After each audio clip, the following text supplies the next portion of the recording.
For our sandwich image, you're going to choose any two photos that you took that are different from each other. So I'm going to start here with just a picture of some flowers in the greenhouse.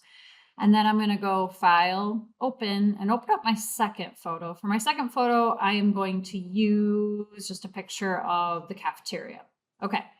So for the first thing for this, you're going to need to pull both of the images into their own independent windows. So up here at the top, you have the tabs. So what you need to do is grab your Move tool, and then you're going to grab the tab, which has the title of the photo, and you're going to pull down with your mouse and let go. You do the same thing for the other tab. Grab that tab, pull down, and let go.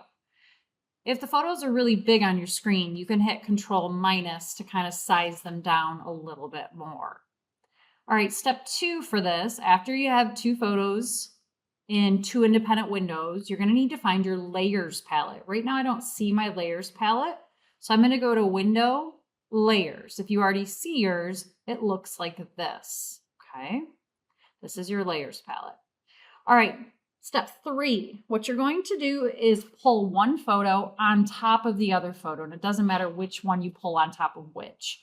You're going to grab your Move tool. You're going to grab the center of one of your photos. I'm going to grab this flower one. Now, you can't use the tab. You have to push on the photo. So I'm going to hold down in the center of the photo, push with my mouse, pull over, and let go. Good. Okay. Now, I don't need this one anymore because I have it in this photo now. So I'm going to go ahead and close that one out. From here, if the two photos are not the same size, you're obviously going to have to use the Control T. And after Control T, you should be able to size that photo to fit over the background photo. It does not matter which one is on the top and which one is on the bottom. When you get that done, you can hit the Enter key on your keyboard to set that size movement. Now let's look at our layers palette here. Our layers palette is very important for this assignment. So we have layer 1 and the background layer. Now I can't see the background layer because it's behind layer 1. If I click off that eyeball, I can see it behind there. Next step, you're going to unlock the background layer by clicking on that lock. That will remove the lock. Next step, we're going to click onto layer 1. Make sure you're on layer 1. It will be grayed out.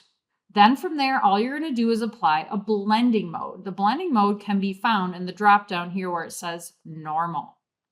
When you scroll down with your mouse, or you can use your arrow keys, you will see different effects for different blending modes.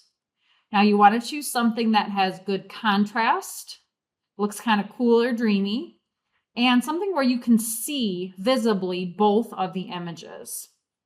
If you can only see one or the other, might not look as good. This is also personal preference. Just depends on which two photos. If you do not like any of the choices, then what you'll probably need to do is pick two different photos. I'm going to go with difference because I actually think that one looks cool. You can choose any of the ones you want. So I'm going to pick difference.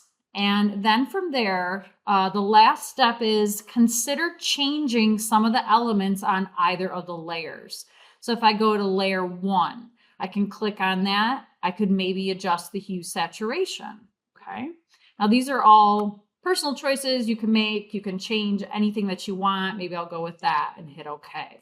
Maybe I want to go to layer 0 and go to image adjustment levels.